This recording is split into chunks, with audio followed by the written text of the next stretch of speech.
Lock up your daughters and bring out your dead. The Mackem Jag has finally returned. Apologies for not airing any of my views in recent weeks. A combination of holidays, chest infection which cost me my voice for a while. You wouldn't have been able to work out a single word I said, which probably quite usual for some of you.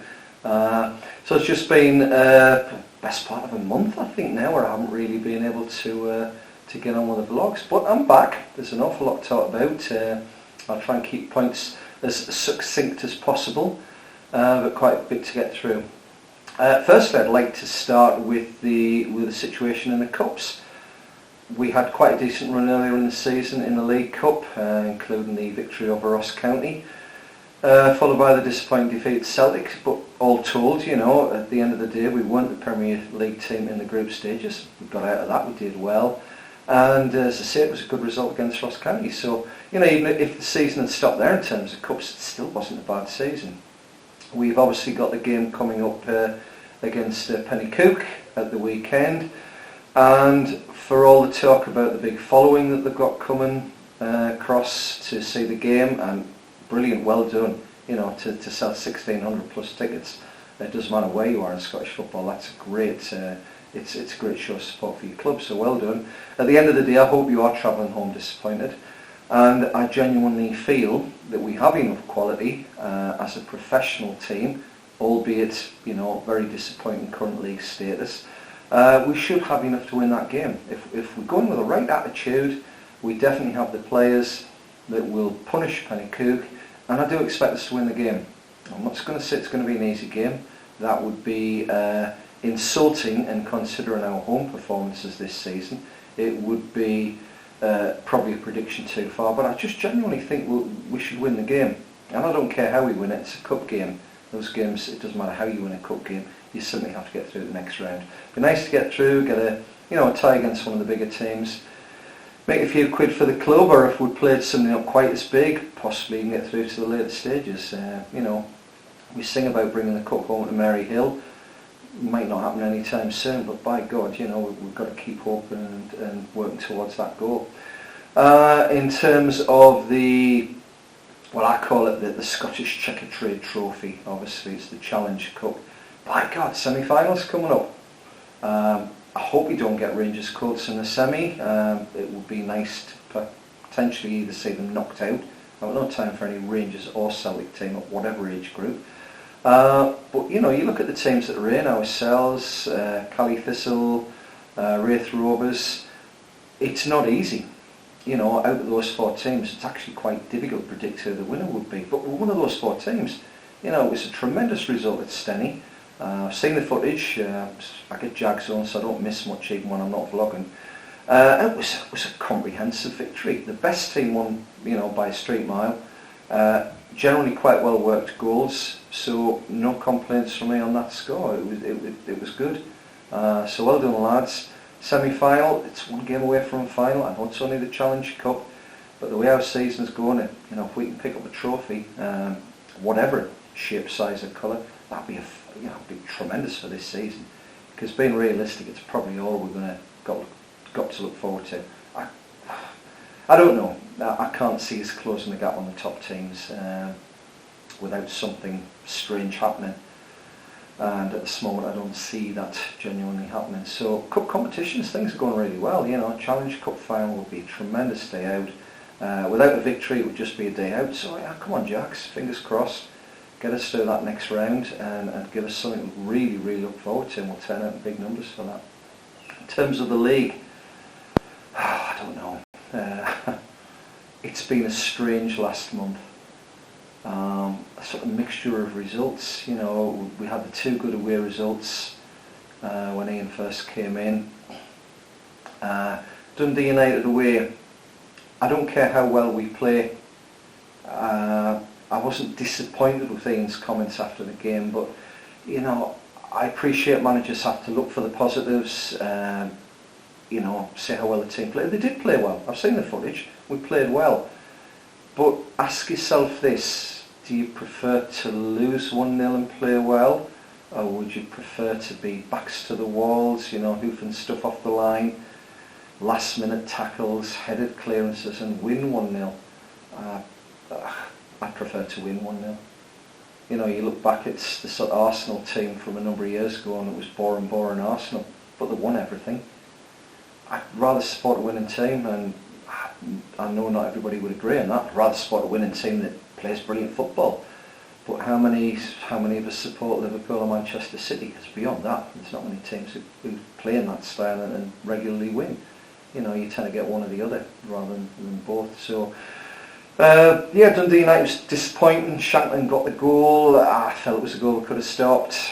You know, that guy's getting easy goals against us this season. It's twice I feel he's had easy goals. Pretty disappointing. Ayr United away, absolute shambles start to finish. It was a shambolic performance. It was proof where proof needed that we don't, some games, have a defence whatsoever. It doesn't matter what sort of balls are played in, it ends up in the back of the net. We were comprehensively thumped in that game. And it could have been a lot worse than 4-1. And Ian McCall admitted that. He said we're dreadful, and he's right. You know, he hasn't hidden anything there. His previous team thrashed his current team, and thrashing's not to put too fine a point on it. So that was a pretty disappointing result. In terms of home form, get and watch the Arbroath highlights. Oh, dear me. I don't know where you start. I mean, people said their first goal was a good goal. It wasn't a good goal. It was a shocking goal.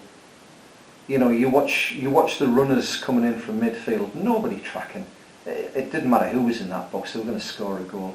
Yeah, it was a nice pass, split the defence. It shouldn't have got through. And you know, the goal where it was hoofed 40 foot in the air, where it came down, and guess what? It's one of their players controls it, and we lose a penalty. Again, it was another dreadful performance. You know, you're talking about in that week, it was 8 goals conceded in that week. That was a pretty bloody awful week for our football club. And really, that week's probably killed off any even remote chance I felt that we had of going up this season. So it was a really bad week. The Morton game, seeds of hope. What can I say about Stuart Bannigan? On his day, very creative. He's a forward-thinking player, puts balls in the right parts of the park. But by God, never let the guy anywhere near a 50-50 again this season. Because you can be 100% sure he's going to get sent off. He's reckless. I've got a lot of time for Stuart Bannigan. You can backtrack through the blogs, you'll find that's the case. But when is he going to learn these 50-50 balls? If it's not the dangerous areas, Stu, we're not going to hate you or feel contempt for you or not cheer you on because you backed out of a challenge in an area where it simply wasn't worth it. That's common sense. Really, some matches you really have to think about what you're doing because you do let the team down. And we went on and won. The first goal, I mean, if I was a Morton fan, by God, you know, Shea Gordon shouldn't come onto a pitch, be left in space and put the ball back in the net. And that's for the second goal. Dear God, you know, there was nobody anywhere near him. It was like watching our defence in reverse. It was dreadful.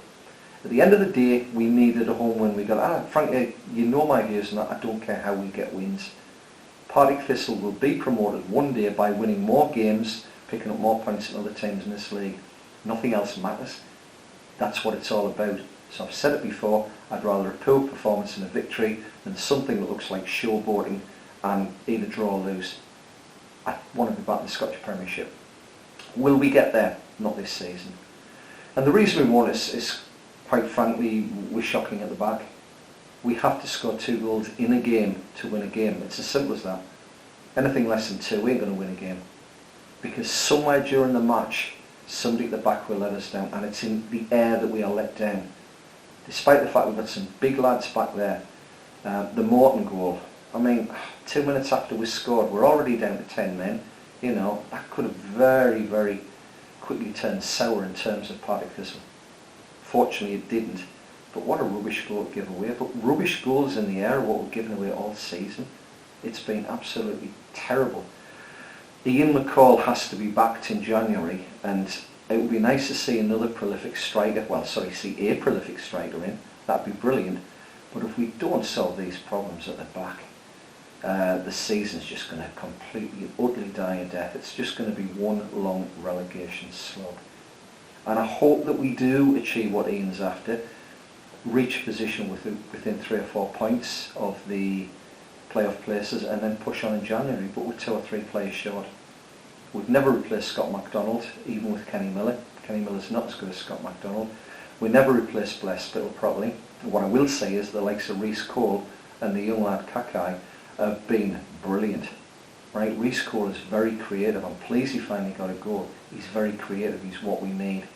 But we really need to think about what we do at the back, because we'll ship goals, and if we keep shipping, we'll get heavy defeats, games which we end up drawing, at games we should have won, and it'll just be a season, well, not necessarily of misery, but it won't be a particularly exciting season.